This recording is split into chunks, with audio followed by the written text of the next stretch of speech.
first prompt is, your physique is in your control.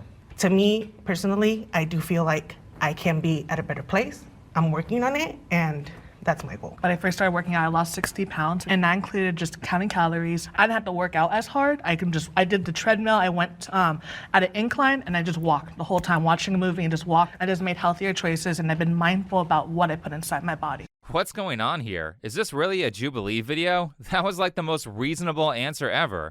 I was waiting for one of the people in the fat group to start screaming about thin privilege, or about how she was born to be 500 pounds and that's just her natural healthy weight. Instead we get, yeah, actually you just eat a little bit less, maybe burn some extra calories by walking on the treadmill while watching TV. And I mean, this is weird because Jubilee opened up with this clip here. If you see me, you consider me obese? I wouldn't say that you're obese, Okay. but it's like medically, you know. So like for example. So you're medically obese though? No, Yes. I've been medically obese since I was like 12 and I was not obese. After seeing this, my brain was like, all right, let's go. I'm in for some grade A delusion. And to be fair, this moment was really dumb because her reasoning for why she's not obese and doesn't have a weight problem is because she's able to go on hikes. Basically saying that you're not obese unless you're bedridden, which was a really stupid take. However, Jubilee had to work really hard to find the one dumb thing a person said to start the video off with, because most of this panel was just people having a decent conversation.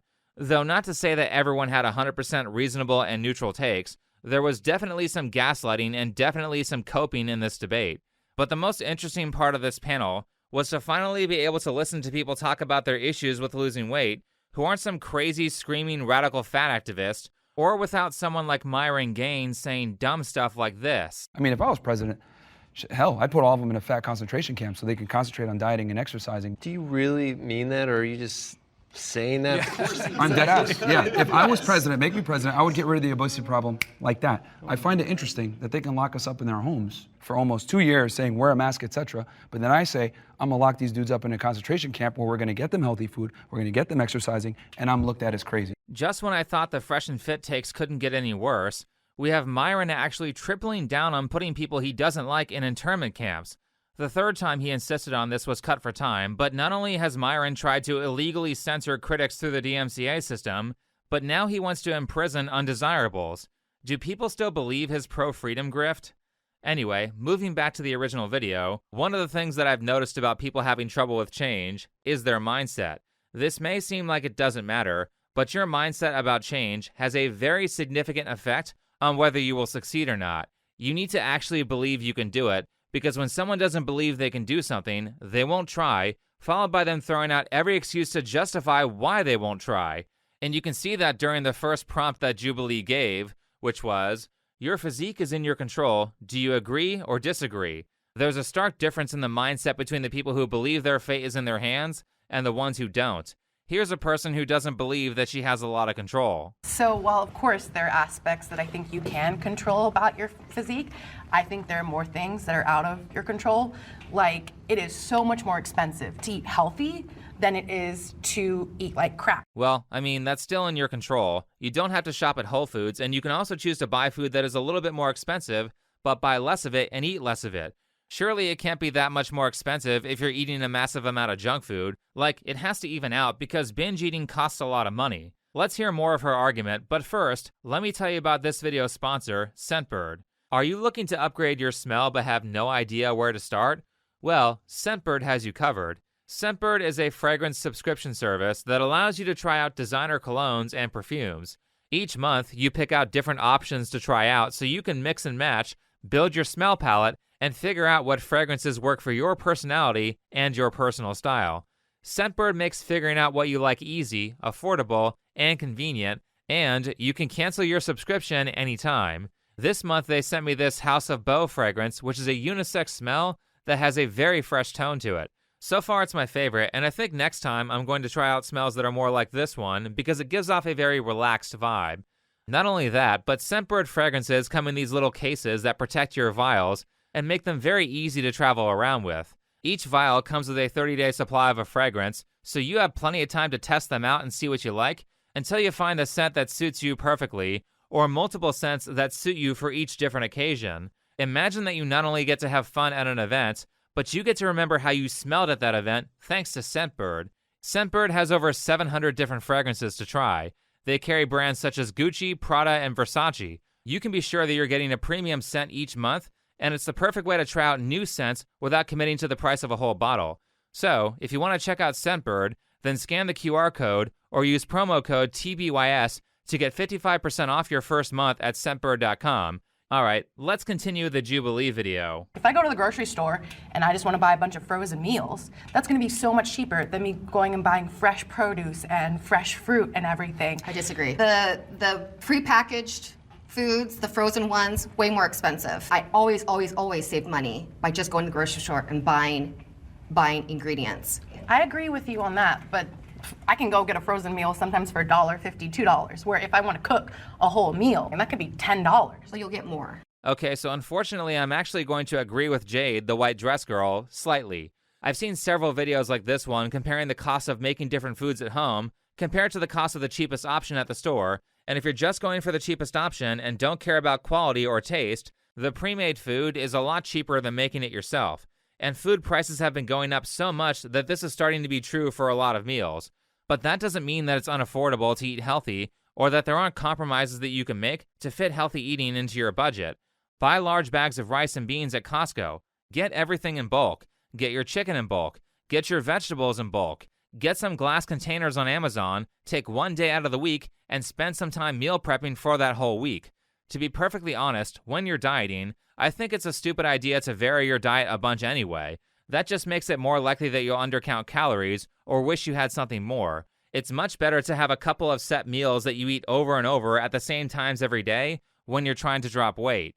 So stop the excuses. Frozen meals on sale aren't that much cheaper, and anyone can figure out how to eat reasonably healthy with a little strategy. You don't need to buy organic or pasture-raised or whatever. Just wash your produce before you eat it, cook all of your own food, and you'll be way healthier than the average American. There's also privilege when it comes to like having time Yes. to cook stuff. Definitely, Like if you work a 100%, full-time job, if you have kids and stuff, a lot of the time it's just easier. You don't have the time and energy. Like I enjoy cooking, but it's a lot of work sometimes. And it's much easier for me to just like go through the drive-through. Wait, what kind of junk food are the kids eating if you're complaining about cost and saying that you don't have time to cook? And she definitely is lying about how much she likes cooking. I can tell she doesn't cook that often because there are like a million different quick recipes.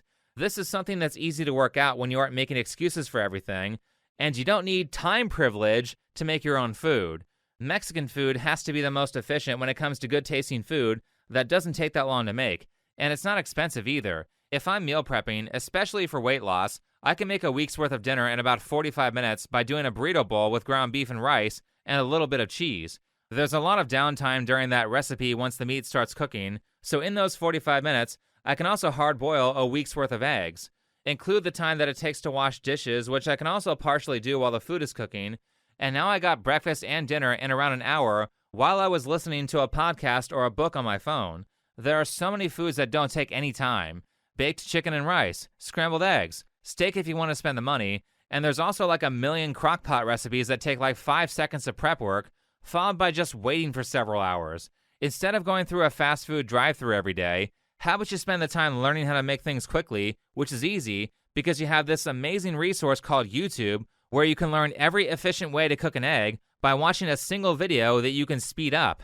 The reason that you don't have time is because you aren't making time. I really appreciated you bringing up the food access that you have, the knowledge access, your socioeconomic status. I go to the gym, I sit there, and I'm like, if only everyone had access and the free time to do this. I'm sure so many other people would love to do that, but people are struggling. They need to pay their rent. They can't just allot that time. They need to prioritize. And I think that's ultimately what is really sad. Holy crap, she's like the white savior for fat people. Yes, you guys have it so hard. So this is the point where I can see that people are just making excuses because they don't want to do it. In this case, she's making them for other people. But have you ever had this happen? When you're talking to someone about a thing they can do and they just give you a million excuses for why they can't do it? The excuses don't matter. What they're really saying is they don't want to do it, or they're not willing to figure out a schedule that works for them. This girl Bree brought up exercise.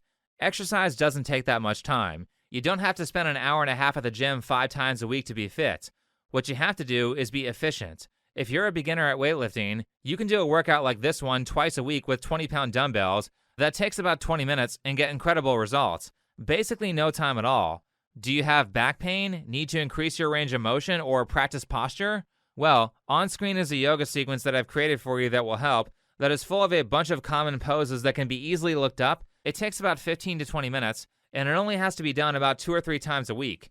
But we are literally talking about an hour to an hour and a half a week of exercise to get the vast majority of the benefits of weightlifting and yoga as a beginner. Cardio? Get a walking treadmill. They aren't too expensive and they don't take up a lot of space. You put this thing in front of your TV and you walk for an hour or so while you're watching a movie. This girl here from the beginning said that she lost a bunch of weight by doing that.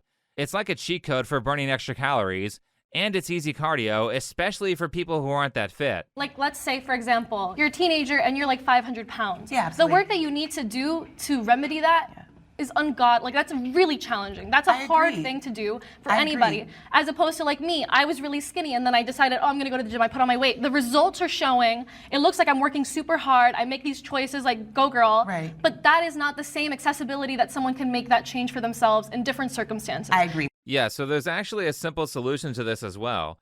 You just do your weight loss journey like you're running a marathon and not a sprint. For some people, it's an ultra marathon, but the strategy for very overweight people is going to be different than it is for someone who just needs to lose 10 to 20 pounds. For one, you don't need to be thin to see results. If you were 500 pounds and dropped down to 475, then you're going to be feeling pretty good. It's very easy to find satisfaction in every 5 pounds that you lose. 2, Dr. Mike Israetel has a pretty good game plan for this. If you have to lose 100 pounds, you do it in segments. You diet really hard for about 3 months, you lose 20 to 25 pounds or so, take a 1 to 2 month break from dieting by eating maintenance calories, and then go back to the diet again for 3 months. You're still burning 50 plus pounds a year by doing that. Yes, that means that it might take multiple years to lose all of your weight, but it's going to take multiple years no matter what you do if you're really heavy. The good thing about the 1 to 2 month break periods where you just maintain your weight is that when you get down to a healthy weight, you'll have already had a bunch of practice eating at maintenance calories so that you don't just balloon back up the minute that you hit your weight loss goal. Sometimes the long route is actually the shortcut, especially with dieting, because people will burn tons of years giving up and starting over because they chose a plan that was too hard. So this is the power of being a person who looks for answers instead of making excuses for why you can't do it. And you can see this in the show too, as the only overweight person who is actually making progress is the one who believes she can do it and is working out a plan. It's okay for models to set a high standard for body image. Personally, for me, I always looked up to thin people. I always found them very beautiful. I was like, I want to be able to look like a Victoria's Secret model one day. It's okay to have a higher standard of beauty because it makes you want like, oh, I want to work harder on myself to achieve that type of body goal. I might not look exactly like them, like with the hips and everything, but I want to be able to look a healthy version of myself that looks something like that. In case you forgot, this is the girl from the beginning who said that she started lowering her calorie count, got on a treadmill, paired that with a TV, and lost 60 pounds. Now pretend for a second that anorexia hasn't been a major problem in the modeling industry, and understand that if we don't have people in public who are inspirational figures that others can use to motivate themselves to be better, then you're going to end up with millions of people becoming far less than they could have been, and it will make those people more miserable. That's what's actually the big problem with the fat acceptance and the body positivity stuff. It's being used to remove all the positive examples of people who are doing well that others can aspire to be, and replacing them with whatever this shit is.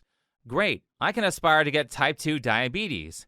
However, one of the shocking things that happened in this discussion is that when the panel was asked about body positivity, almost everyone agreed that it promoted unhealthy habits. Body positivity can promote unhealthy habits. Will the agreeers please step forward? I think blind body positivity can be harmful if it's just like always like don't ever consider any possibility that you could change something or improve your quality of life. Just blindly accept yourself. I think that's where it can get kind of toxic. But I feel like especially on social media and in society today, this body positivity movement, I've seen like multiple times where there's like obese women promoting body positivity. So I've been pretty outspoken in my belief that if you've lost an arm or are like a burn victim or have some genetic disease that negatively affects your appearance, I think the idea of body positivity is great for helping these people come to terms with their situation, as well as help society create a narrative around how these people can be better or more appropriately treated.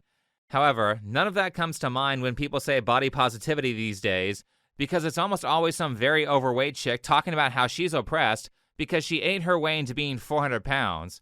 And predictably, the only person who does not step forward in agreement that body positivity can promote harmful behaviors is the one who makes the most excuses for why she has trouble with her weight. So I didn't step forward because I really hate the toxicity that has come from people being like, oh, body positivity promotes obesity and blah, blah, blah. I hate that so much. I think there is like the minutest people who are doing that. The vast, vast majority, I do not think promote obesity. Yeah, that's completely not the case, and you know it's not the case when they get mad when Adele loses weight. This was actually something they talked about in the male version of this panel. Every time I start slimming down, I start getting the, what are you doing? Why are you losing weight? Because I am in that large guy space. When I expressed the desire to lose weight, another plus size individual that I used to be friends with was just like, well, I don't feel like I can share your content because I'm not sure how my followers are going to perceive this. I think it might be triggering. Or do you guys remember this Jubilee panel that I covered where this guy basically had to apologize for losing weight and being thin? It was a very strange self-deprecating ritual that the guy had to go through just to play a fun little who's the faker game. Body positivity, to me, is just loving your body, accepting your body how it is, and not hating yourself. Like, you shouldn't have to wake up every day because you're 400 pounds and hate yourself. I agree that self-loathing is not productive. That kind of attitude will only encourage people to engage in destructive behaviors, like eating 10,000 plus calories in a day. But I will also say that fat acceptance narratives have a really bad habit of helping addicts stay addicted and stay in their unhealthy ways by making them satisfied with being 400 pounds. I mean, that's really what we're talking about here. It's an addiction, and I keep having to repeat that over and over in videos because there is so much gaslighting on the internet with people saying that it's not an addiction or my body is naturally this way. I am naturally this way. This is with working out 4 or 5 times a week. That's not true. This is 100% true, bro. So many people are saying stuff like this that you have to hit them over and over again with the idea that this is an addiction. This woman here is describing addiction. I took a prescription weight loss drug that was prescribed by a doctor, and I was able to drop the weight quickly. I used it as a biohack. I used it short term just to get the weight off, because once the weight is off, now it's on you. You have to know how to eat. So this is more recently. Yep, and this is absolutely recent. It's hardcore, but it takes the thought process out of your mind. That thing, that monster that always tells you you're gonna get your next serotonin kick by that food, and you're hyper-focused on eating, and it takes that monster, it stops talking. Yeah, this is perfectly describing what addicts go through when they want to stop doing their vice. They get the voice in their head that tells them to use. And they have Ozempic-type drugs for those people, they have methadone for heroin users, they have nicotine patches for smokers, and they have that drug that makes you want to throw up when you drink alcohol. Now, as for a quick answer to fix this issue, I used to very much disagree with Mike Israetel, but over time, particularly as my life gets more stressful, I find that he is completely correct. When you're dieting, it is way easier to stay on track when you eat bland food. These days, every time that I go on a diet and I eat food that tastes good, I have a lot of trouble sticking to it. So I find that when I eat bland food like chicken and rice, hard-boiled eggs, or mozzarella cheese sticks, or a potato with no seasoning, after a few days on the diet, the cravings get muted. It's uncanny how effective this is. Also, it's really important that you do not eat processed sugar while you're dieting, and eat around the same times every day. Surprisingly enough, though, the person who I would say has the most problematic beliefs in terms of ideas that are going to keep someone fat, Jade says this during the Ozempic section. So I've heavily considered taking Ozempic, but I've decided not to, because you either have to stay on that drug long term to keep those effects, or if you get off of it, most people are gonna gain the weight back. So I'm no longer interested in anything that is not a complete lifestyle change. Right now I'm just trying to, eat less processed food, stay away from like sodas and stuff for the most part. This was actually super respectable, and I couldn't believe that she said it because so many people like her are looking for a shortcut when realistically, basically none of these shortcuts genuinely work. The red dress girl was kind of alluding to that, suggesting that she cycles on and off weight loss drugs a lot because she keeps gaining the weight back. Even the most effective shortcut, gastric bypass surgery, has a cutoff point where patients will figure out how to overeat with a smaller stomach, and they'll stop losing weight or start gaining it back. I mean, look at Boogie2988. It's been the better part of a decade since he got gastric bypass, and he's still morbidly obese. This is so common that doctors factor in plateauing when they give patients consultations for gastric bypass. But I will never count calories, or because to me that leads to disordered eating habits. I like how she said she was moving off the processed foods and the soda and kind of taking things slowly, but I don't know how she's going to effectively lose weight without counting calories or doing some sort of portion control. There's a way to do that without developing an eating disorder, and she should probably work that out with a health professional or practice meditation to help her not obsess about the calories. It wasn't until I gotten older and I started studying mental health, I started studying different ways you can take care of yourself with the resources I had. I can control those bad thoughts to let them out. Meditation really was a big thing for me. I loved meditating. Whenever I had those, I call it noise, those just thoughts in my head, just talking. And I'm close your eyes, inhale, exhale, and just breathe. Just find your center and calm yourself. That's really helped me a lot. Oh, great. So someone already said it. Yeah, meditation is the cost-effective way to solve this problem. Meditation will teach you how to stay focused and remove intrusive thoughts. Again, we have our treadmill girl from the beginning who is figuring out effective weight loss strategies that will work with her lifestyle instead of making excuses. So a real factor in whether or not you will actually be successful at losing weight is being able to recognize red flags for when you have a problem. An example of a red flag would be hearing something like this. Abuse my body a lot by being an emotional eater. I'm a very emotional person. Actually, I just found out last year that I have BPD. I relate to your story so much. I was an emotional eater too. I still am an emotional eater. I'm working on it. Emotional eating does not exist. That's just addiction. Addicts will use their vice to regulate their emotions. Some people have a bad day and they smoke to manage it. Some people drink to manage it. Tons of people eat to manage it. Food addiction is extremely common and probably is the most prevalent addiction. Recognizing that you are addicted is important so you can start treating it, and certainly several of the women on this panel admitted to being addicts. My biggest addiction was food, and you get a serotonin kick. Everybody has a vice because that's something cheap and fast. At some point, you're not a victim anymore. You're actually doing it to yourself. Addiction is the disease that tells your brain that the problem is the solution. That is absolutely an excellent way to describe it. So it's great that she can admit to that. However, in society, there seems to be a strong lack of understanding for why people are addicts. What problem is the addiction trying to solve? Well, this reason is a pretty common one. I've always suffered with anxiety and depression since I was young. I haven't grown up in the best areas. I used to self-harm in different ways. Ever since I was a teenager, I have struggled heavily with depression and suicidal thoughts, all the time. When I was getting bullied in middle school, I was getting called fat and all these things, and I was literally getting notes handed to me saying that I was a fat whale. It really messed me up, and it made me attempt suicide a few times. I've heard this one from a lot of people who are morbidly obese, so I think suicidal thoughts and self-destructive behaviors are very common in addicts, and one of the reasons why people engage with addiction is because addiction is a very effective life preserver. Also, on a less intense note, the food is saving people from depression. And then also privilege when it comes to your mental health.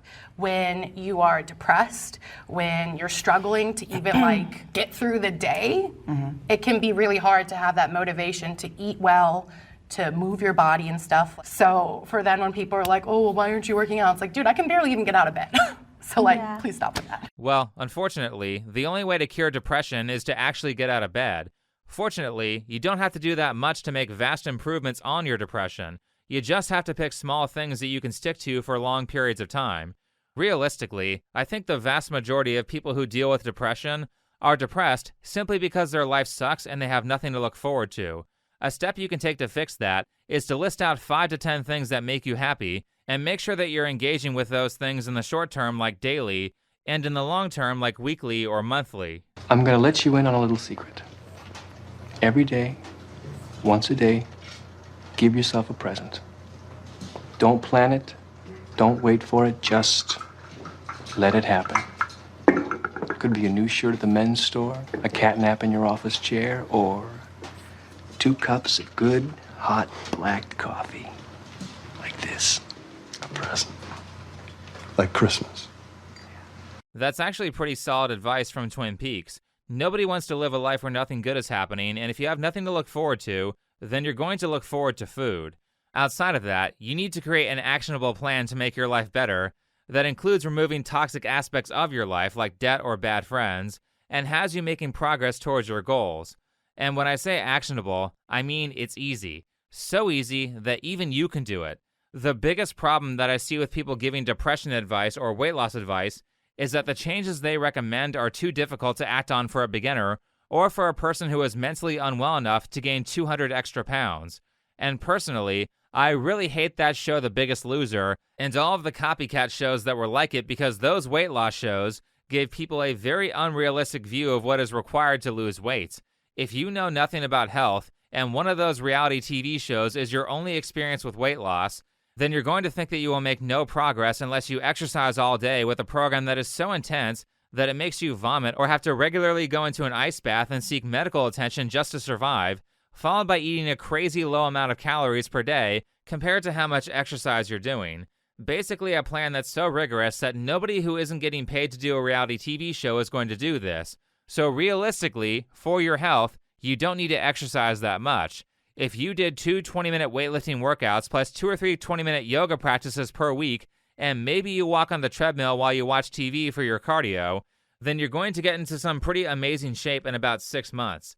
I'm not kidding, that's all it takes. Extraordinary results come from repeating ordinary actions over an unordinary amount of time. And if you can't do something consistently over a long period of time, you probably won't succeed at it. There is no such thing as an overnight success, only over time success. The best part of this ideology is that it makes difficult goals seem more approachable.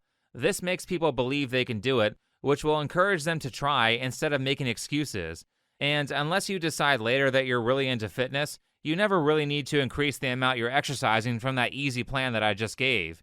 You'll be fit enough with the 20-minute workouts, though I would recommend watching a channel like Renaissance Periodization to learn a little bit of the science behind exercise, as well as different channels to keep yourself updated on proper form and technique. YouTube Shorts are really good for this because you can just pull them up on your phone before your workout or in between sets and get a quick refresher on how to move. You also don't have to starve yourself to lose weight. A 300 to 500 calorie deficit per day is enough. Last, it really helps to communicate with someone about your progress or your struggles, particularly if you're at the point where you feel like you want to binge or overeat. A primary way that addictions are defeated is through positive relationships with other people. And when you're having trouble, those relationships can help distract you from your pathological behaviors long enough for the craving to go away. Anyway, thanks for watching. Follow me on Twitter, and don't forget to check out Scentbird by scanning the QR code on screen or by clicking on the first link in the description and using the promo code TBYS.